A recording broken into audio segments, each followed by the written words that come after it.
Παρασκευή 4 Απριλίου. Ώρα 6 το απόγευμα. Στο Δημοτικό Στάδιο Αργοστολίου. Παίζουμε μπάλα για τον μικρό Γιάννη.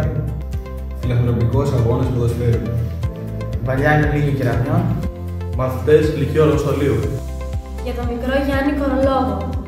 Που αγωνίζεται ενάντια στον καρκίνο στην Αμερική. Για τον Γιάννη που έχει τεράστια δύναμη ψυχής. Τα έσοδα από τις προσκλήσεις Θα δοθούν για τη θεραπεία του Γιάννη. Ας ενώσουμε τις δυνάμεις μας. Γιατί ο καρκίνος δεν είναι αίτητος. Γιατί η πρόληψη σώζει ζωές. Γιατί η έγκαιρη διάγνωση σώζει ζωές. Γιατί η κατάλληλη θεραπεία σώζει ζωές. Γιατί όταν σώσεις ένα παιδί, μπορείς να σώσεις όλο τον κόσμο. Παρασκευή 4 Απριλίου. Ώρα 6 το απόγευμα. Στο Δημοτικό Στάδιο Αργοστολίου. Παίζουμε μπάλα για τον μικρό Γιάννη.